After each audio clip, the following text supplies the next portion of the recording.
So, we're travelling now to Beset with our guides, where we're going to catch a float plane to where our next adventure really begins, deep, deep, deep in the heart of the wilderness. It's just Charlie's loading the stuff up in the plane. It's the first time that we've, I think, all worked together as a team on this adventure. So this plane is going to take us about 56 miles up. We've already driven 3 hours north of Winnipeg, and we've got a 56-mile flight in here. So we are really in the middle of nowhere when we do this. On the next one. And I do feel like it's, you know, it's all four of us together now. Then there's 4 guides with us. Cam is the guy who's the guy, right? The guy. Yeah. The guy. Nice to meet you, Cam. It's good to be here. Yeah. This is the critical part right now. It's getting all this in the right place at the right time. Yeah. We'll start it off. Because if we leave something behind, it's going to be a bad trip. Yeah, no, it is. Especially if you leave the toilet paper behind. Yeah. Then that would be really... Or the food. Or the food. This is Rob. Rob Lowe, people call him. But sort of a greyer version of Rob Lowe. And slightly older and not as good looking. But Rob, this is Dave. Dave's is a sculptor and an artist. And this is Matt over here, who's going to help us out as well. It's amazing how much stuff you have to take. We're only allowed to take 1 barrel for our personal belongings. There just isn't enough room in the canoes for anything else. Thank you very much. I'm going up to the front. If you crash, the chances of survival are minimal. I don't want to be a jerk. Steve's not a pilot. What did he say when he shut the door? Oh, he's like, Steve's not a pilot. He just slams the door on us. That's the last thing I want to hear. This is Steve. We're all going to die! There's Charlie.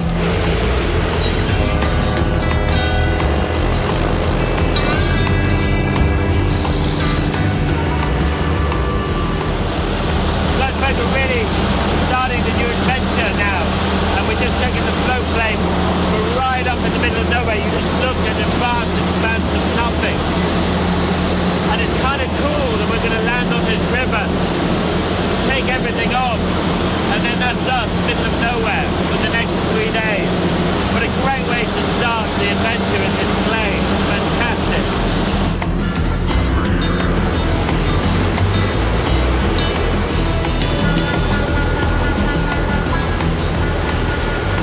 So we've finally made it into the extreme frontiers of Canada in the middle of nowhere. That was just brilliant. I've never experienced that. As we came down, you just drop into this river and just land on the river. And then he just tethers it up to some tree and that's that. Oh, there he goes! Woo!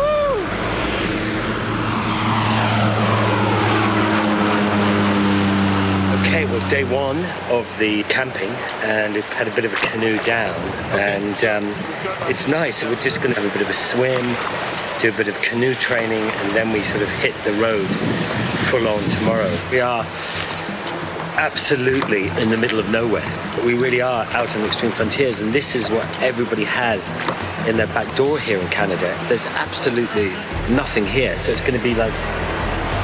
Christ, I thought I heard something there.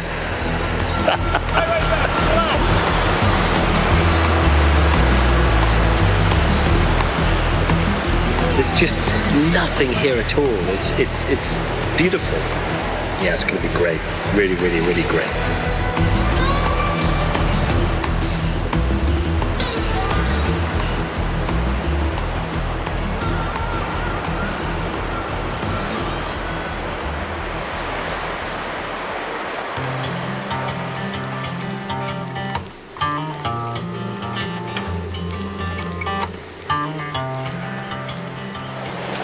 So we're heading downriver today, and there's a couple of reasons for that. One, because that's what Canadians do. It's going to be interesting. So we've got a big day of canoeing today. It's going to be great fun. I'm really, really looking forward to it. Wow, look at that. Beautiful. It's nice to be on the move. Woohoo! The red granite found here gives the water a weird red appearance, making it look like a kind of blood, hence the name Bloodvein River.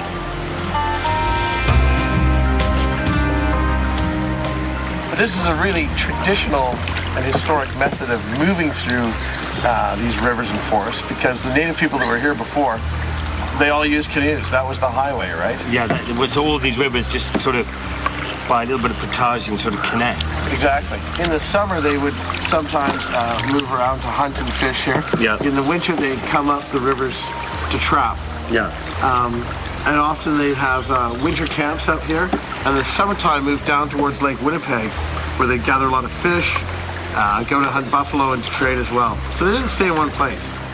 These are Canadian canoes that we're in. They're different from kayaks because they don't have a closed top.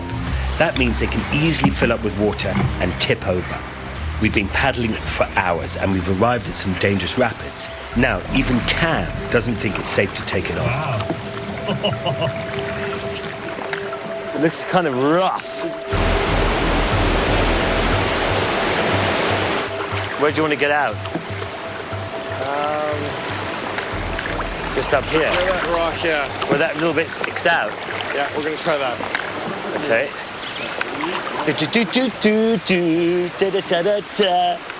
Right, super. Okay, Charlie, I'll get you to get out now. Okay. Let's get the purple there. Grab the purple ring. Yeah, don't do that, though. No. That's a bit dangerous. Yeah, he makes a big thing out of it, you know? Over-organised. Well, if you leave all that boat stuff in this pile here... We don't have to separate them here. It's all going to go down to the end anyway. I know, but we can always carry it in blocks. If you want, do whatever you want, mate. I made one choice, and, you know, he's so, you know, control freak here. I know. That, you know, if it's not said by him, it's not worth it. Organization You know? and routine is the key to fighting fear. That's why I kept everything in its own little piles, you know, because I was thinking, sir, I think it's the control thing that you have going on right now. I have no You've got to relax. control whatsoever. Just mess it all up, okay? I don't care. I'm fucking off. I'm fucking off. If you try to do something, one thing nice. Wow, I hope that doesn't make the final cut. I know he's losing it, but... Nat, can you hear me, Nat? Come in, Nat. Where are you? Ditty. Keep separate piles. Separate piles. All right, nobody challenge Charlie, okay? He needs a moment of being in control here. All right, I'm done now. Okay, let's go have a little scout of the rapids.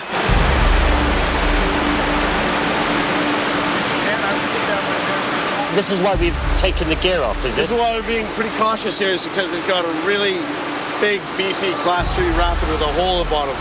And is that as a Class 3 kind of borderline for a canoe? That's pretty much the upper limit of what we're gonna shoot in the canoe. Thing is, we have to make sure that we miss that hole at the bottom. We're gonna go down and look at that.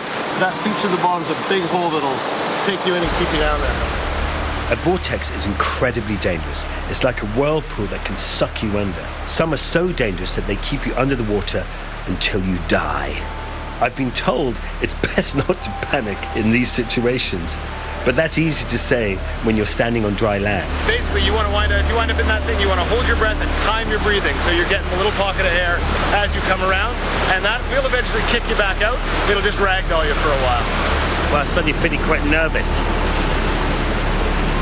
If you go into that vortex thing, just take a big breath.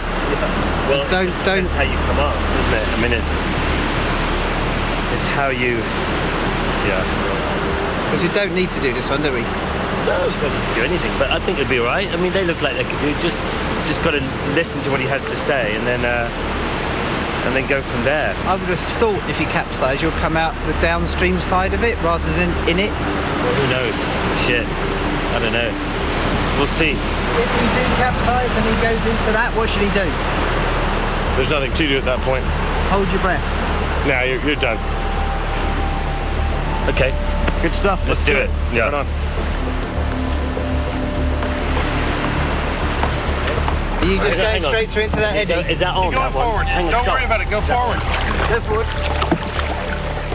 So Charlie's basically set off. We could have just portaged these canoes over this rapid.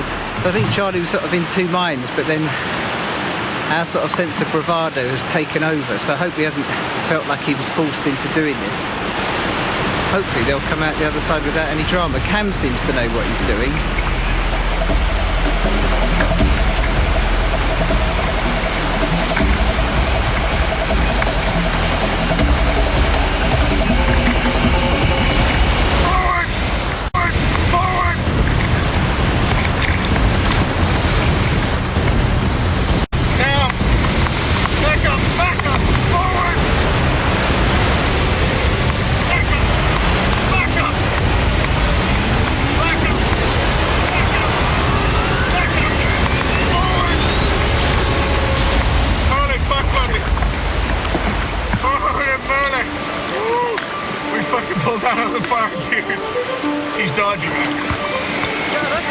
going over. You okay? Yeah, I'm fine. Just took a lot of water on that first hit. You don't realise how hard it is actually to do one of these canoes with a canoe which is full of gear. How did it go, Pat? We survived. But I've, found really new respect for canoeists. It's a definite art. Well done, mate. Yeah, good stuff. You did fantastic. Excellent. I think it was more a hindrance than a help, really. It was beautiful chaos. Beautiful chaos. Yeah. So well done, Cam. Yeah, thanks, Charlie. It was good fun. Well done. Awesome. It really has been quite an adventure, and Cam and Dave and Rob are all lovely, and they're having a great time with them, paddling down and seeing all the wildlife. We saw beavers last night, and we're going to have a little glass of wine tonight and celebrate. We all made it down this rapid, and it's been a real experience, actually, Canada. It really has, and I've so far I've so loved it, and so diverse. We got a whole ton of great stuff to do next. Just getting clean, a bit of shampoo, and you're washing in Bloodvein River in the middle of nowhere. Some a little bit canal area.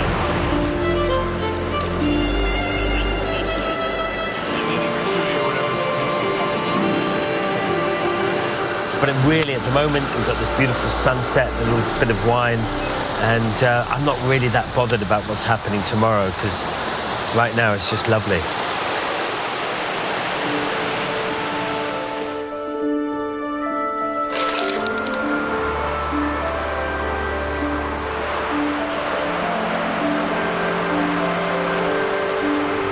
That's our third day on the canoes, and we've had an incredible time here in the Canadian Shields.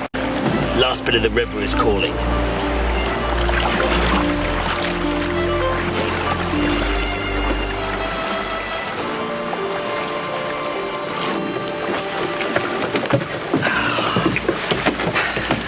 I feel a bit beaten up, I must say, after that first 3 days.